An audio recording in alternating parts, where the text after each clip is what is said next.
But between us, we can either destroy the world or we can save it. And I suggested that certainly it was to their common interest, along with ours, to avoid a conflict and to attempt to save the world and remove the nuclear weapons. And I think that perhaps we established a little better understanding. President Reagan appeared more in command during the second debate. If there was any doubt, Mr. Reagan put an end to it when he responded to a question about his performance during the first debate. I couldn't believe that question when it came at me from that press board that was there. You already are the oldest president in history, and some of your staff say you were tired after your most recent encounter with Mr. Mondale.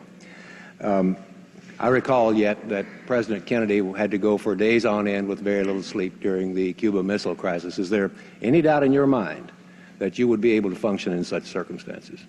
Not at all, Mr. Truitt, and I want you to know that also I will not make age an issue of this campaign. I am not going to exploit for political purposes my opponent's youth and inexperience.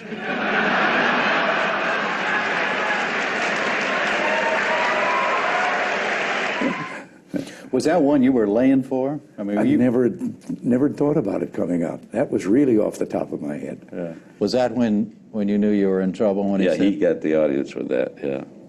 That I could tell that one hurt. Did that strike you as obviously a pre-programmed line? Well, I'll tell you, if TV can tell the truth, as you say it can, you'll see that I was smiling. But I think if you come in close, you'll see some tears coming down because I knew he'd gotten me there. Yeah. That was really the end of my campaign that night, I think. Is that right? That's what I thought. And did you know that night when it was over? Yeah, I walked off, and I was almost certain the campaign was over, and it was. Did you say that to anybody? My wife.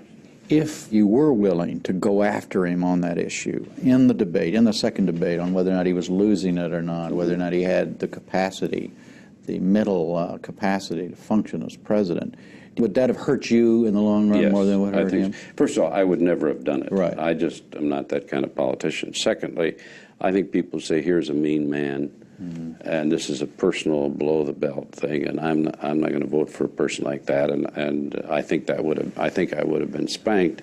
What I did do, which I thought was perfectly proper, was I tried to make a big issue out of a president who was out of touch, uninformed, not involved,